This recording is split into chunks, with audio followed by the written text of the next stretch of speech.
And here we go. Nissan Stadium. Some sort of coach's booth. Whatever I find empty up here. Your beautiful field behind me. Your beautiful team script. Not your favorite day. Been a lot of good days lately. Had to figure one of these was coming. I thought it would have come in the last 6 weeks, though, against a team a lot better than this one.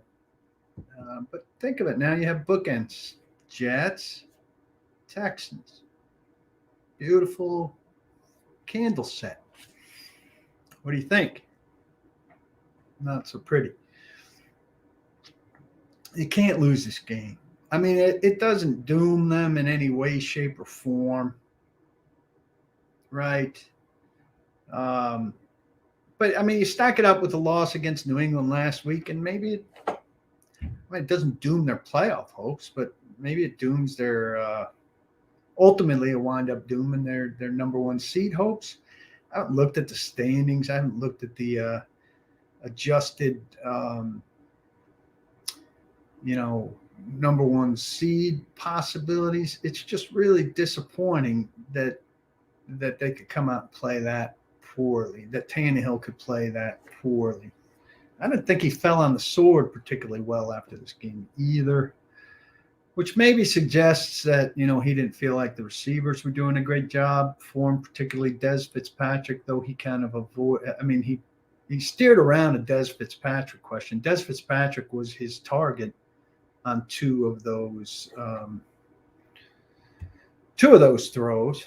So, I don't think Des Fitzpatrick is a guy who knows exactly what he's doing. I know he caught a touchdown pass here, but it just wasn't very good.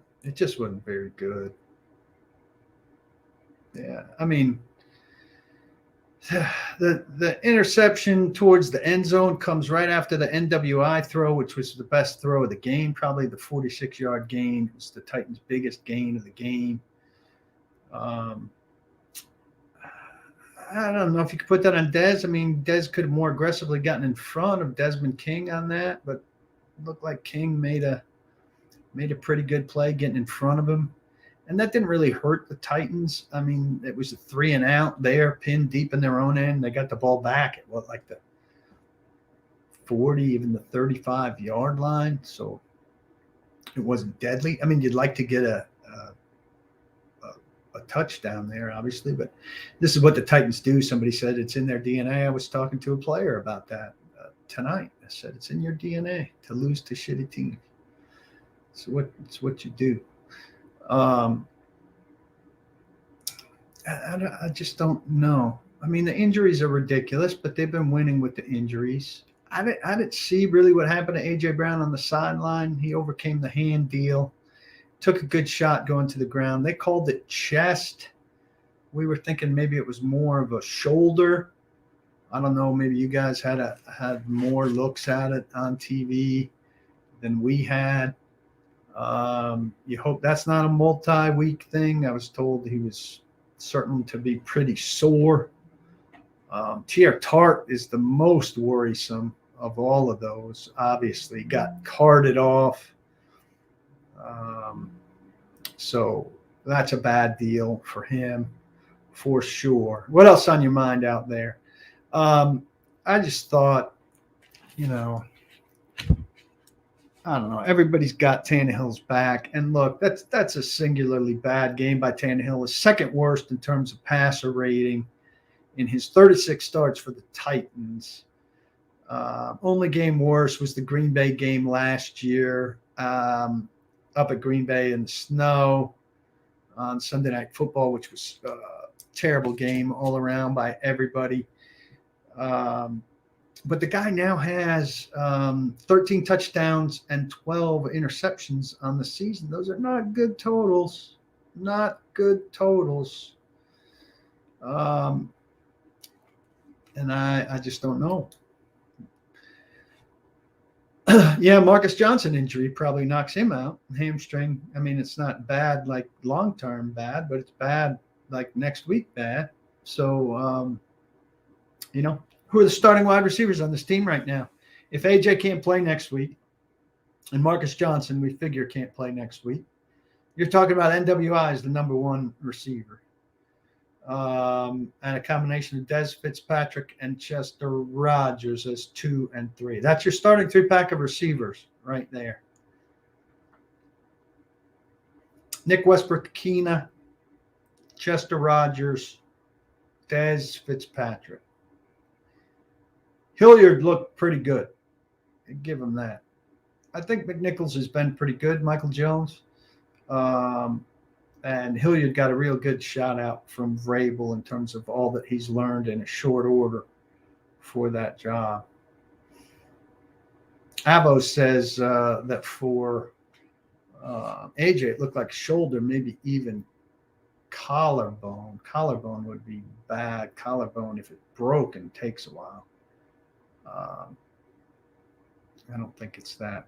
There comes the Mason Kinsey train. Mason Kinsey is Chester Rogers. Mason Kinsey adds nothing that the Titans lost today. If they lose Chester Rogers, Mason Kinsey would be a fine addition.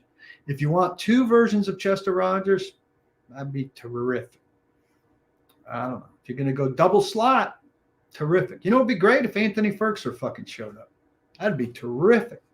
Is Anthony Ferkser of any use today? I know they threw to him more than they have. Here's what Anthony Ferkser did today. 7 targets, 5 catches, 26 yards. 5.2 per catch. Was there a first down in there?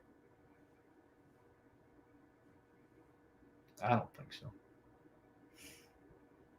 Anthony Ferkser, I don't know. I want all of you that said Anthony Ferkser was going to make Jonnu Smith's absence a non-issue to raise your hands and step forward. Everybody, raise your hand, step forward. Ferkser scored a TD. Yeah, jumped on a fumble. I'm sure there are wide receivers out there, but if you think there are good players out on the street on November 21st, you're mistaken.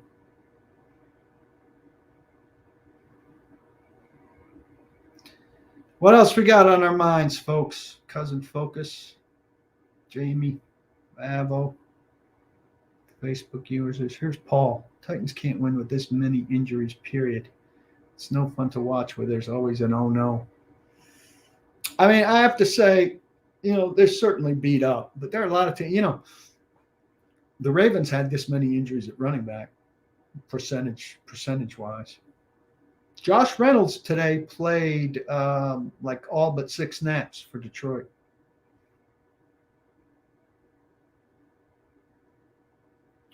So,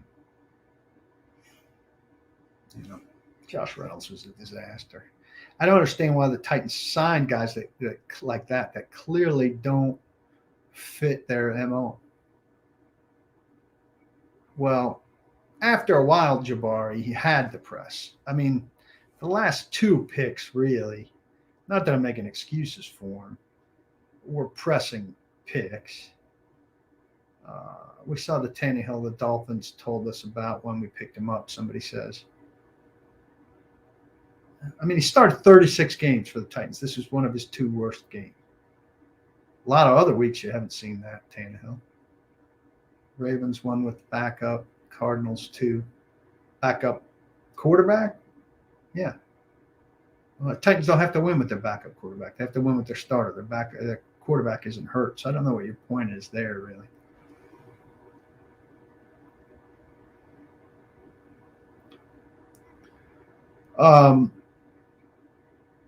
Look, I don't expect them to go to New England and win. Maybe they do. They bounce back from some problems. What they need to do is get to that week after that and get some rest.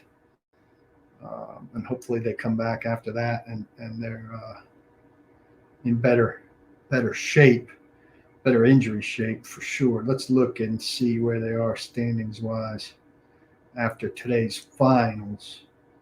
We'll go to wild card standings here. I mean, they're still in first, 8-3.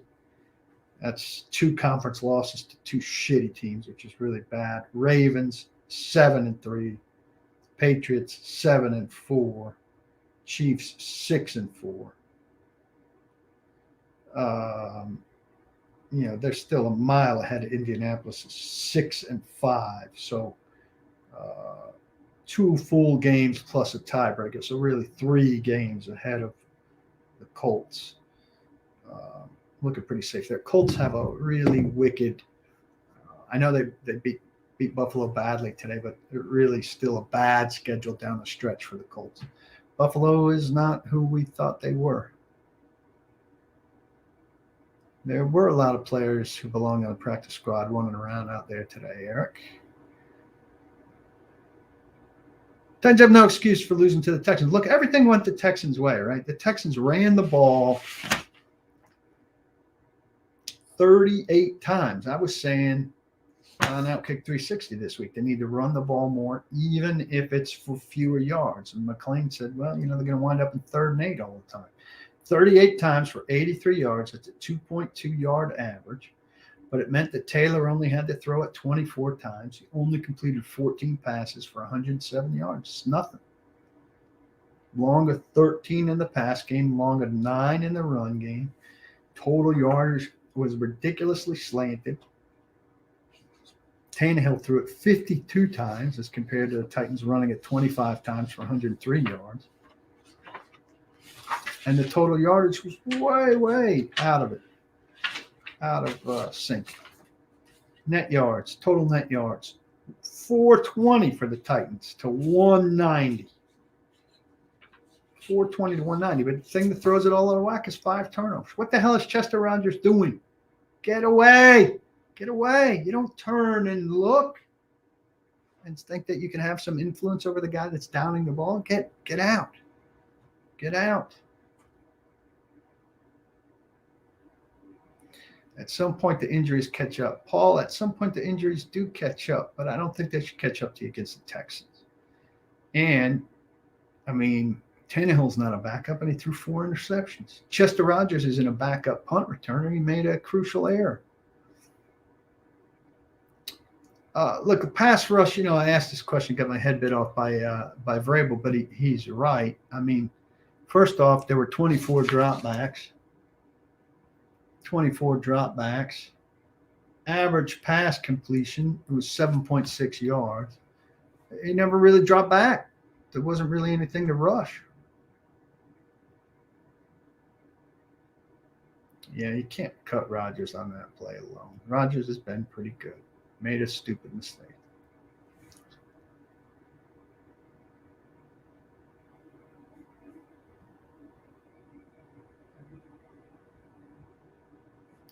I don't know. I don't know why they went away from Peterson as much as they did after he had that good series, but I thought Hilliard was quite good.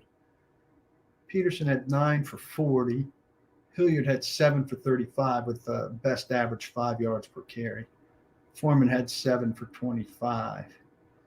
So it's pretty spread out. Peterson and Hilliard both had 16-yard longs. There is no such thing as long-term IR. Everybody goes on IR and is eligible to return after 3 weeks. So no, we don't know, what the timetable is for some of them. Though we know if a guy has a hamstring, he's pretty likely to be back in 3 or 4 weeks. We don't know about Bud with an abdominal.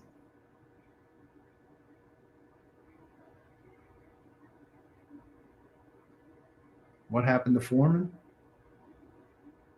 I don't know. Did he get hurt? I didn't see him hurt.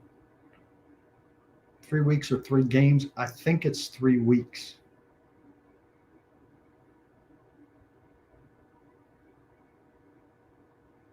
But that's a good question. I will get clarification on that tomorrow. But there are not 2 IR lists. There's not a IR recall and for 2 guys a year or anything. That rule's been gone a couple of years.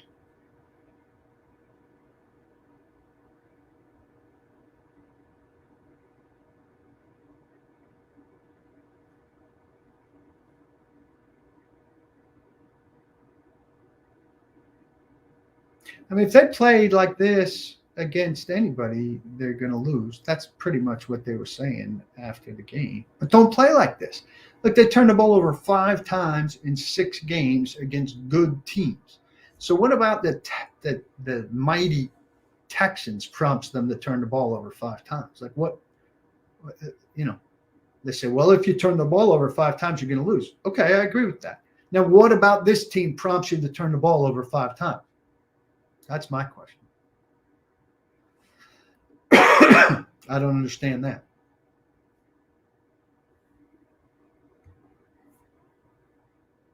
I mean, I think this is fair by Jamie. I mean, the offense has been pretty bad, and the last 3 weeks. Now, against the Rams, that's a good defense. And against the Saints, that's a good defense. Against the Texans, it's not really anything special. I mean, it's not a defense that's won any games. Texans came into this game 30th in defense, 31st against the run, 18th against the pass in yardage. Now, they were pretty good at turnovers, but it doesn't mean you have to be bad against them at turnovers.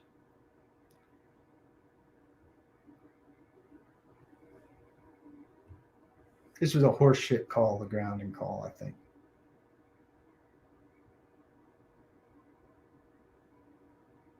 It's funny, Jeff Fisher didn't have very long to speak, and he used some of his time to say it was a bad call.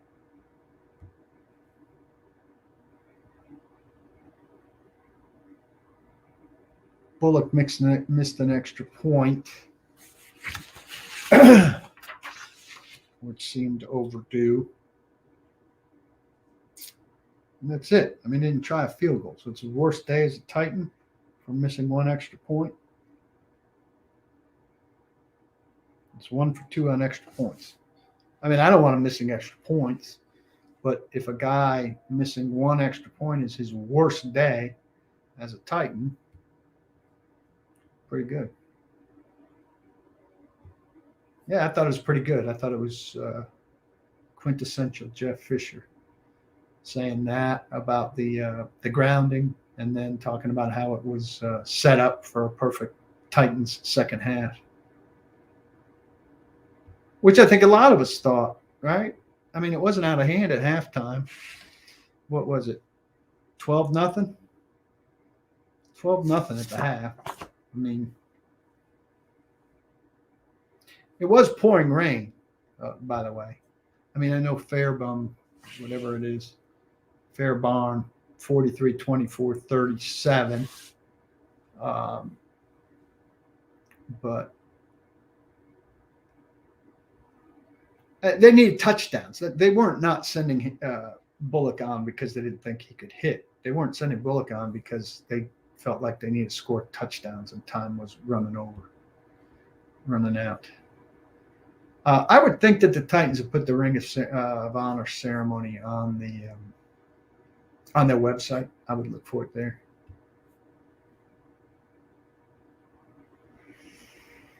What else on your mind? Get it off your chest. Cousin Focus is sick. He's vomiting. John McClain on Outkick 360 said the only way the Titans could lose this game to the Texans was food poisoning. He walked by me when he came up from the Texans interviews, which ran longer than the Titans interviews, and he said, food poisoning. I said, yeah, that wasn't it.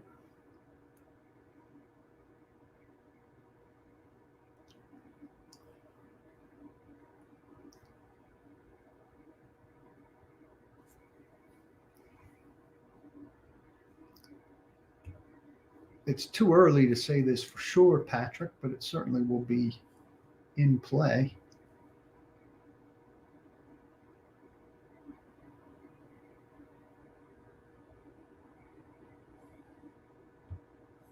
I feel that way, Sue, too.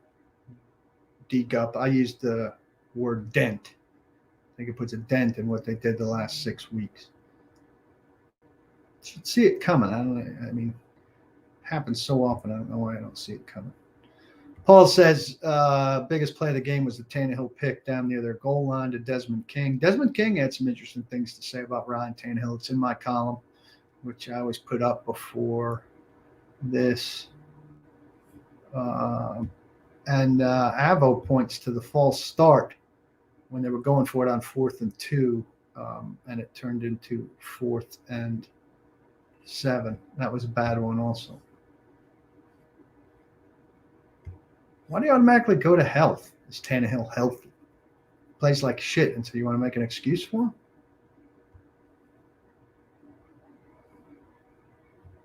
Yeah, I disagree on this, Patrick. The muff punt didn't hurt them. They had 3 and out on the muff punt. They got the ball back on their 35-yard line. Didn't cause that much damage. What do you mean by this? AJ hurt his hand early, then he came back, then he got decked on the sideline, and he hurt his shoulder or his chest. Yeah, he seemed to have a problem. He's out of the game hurt. That is a problem. For sure. So where do they go from here?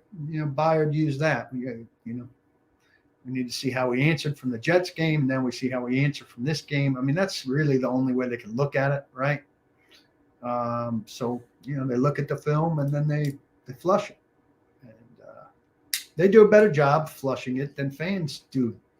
It's just the way it is. It's work for them, not fandom. So that's a big difference. So they got to get past it, get on to the next thing.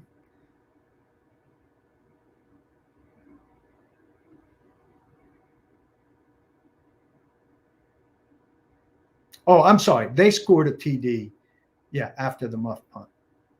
I'm sorry. I was misreading that, Patrick, or not thinking it through correctly. I was thinking about the interception down near the goal line, which didn't turn into anything. The muff punt absolutely turned into a touchdown. My bad.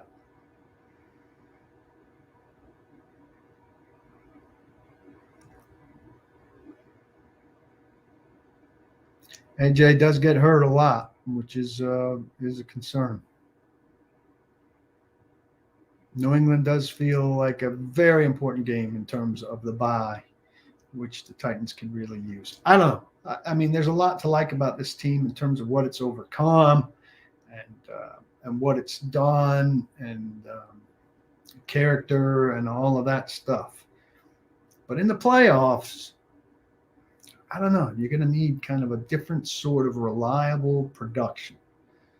And are the Titans going to have that different sort of reliable production? I know a whole bunch of you are immediately going to write Henry's going to be back. First off, we don't know if Henry's going to be back. Secondly, I don't think you're going to be, if he is back, I don't think you're going to be handing him the ball 28 times and getting 155 yards and 3 touchdowns out of Henry. And so I just feel like whatever they do, I mean, it'd be great if they could skip one game from getting the bye. Makes it a much easier trip. But I think it's a likable team that's done some impressive work. It's going to run into a problem in the playoffs. And I felt that way before today, but this certainly reinforces that idea for me. But at least they won't be playing the Jets or the Texans or somebody that shitty in the playoffs, right? I agree, Avo. They need some kind of offensive cohesion, and they need people back. Hall, they need people back. Just too many people out. But again, this is a game you should win with who you had on the field. They're good enough to win this game. And Jay says they're usually masters. We'll end on this. I also give them credit for this. They're usually masters of finding ways to fix problems. Should have fixed this problem, though, I think, during the game. And they didn't, and it cost them, and it stings. And Patrick says, crazy thing is, if they beat the Pats, they'd hold head-to-head over the Pats, the Chiefs, and the Bills if they ended up in a tie with any of them. Combination, the head-to-head doesn't count. It's a conference record. And I don't know what those conference records are, but Titans conference record's pretty good. Just think how good it would be if they didn't lose to shit teams. leave you with that sad thought. Hope you enjoy the game tonight. And maybe I'll see you tomorrow night, halftime on Monday Night Football. Spread the word. Thanks for coming. Always good talking with you, even if we're not talking about the greatest thing there is. Don't block the box. Do lock the locks. Catch up to Chad, Hutton, and I on Outkick 360 tomorrow, starting at 2 o'clock Central. We appreciate you there, too. Thanks a lot, everybody. I appreciate it. Head-to-head counts if everybody's played everybody, I believe.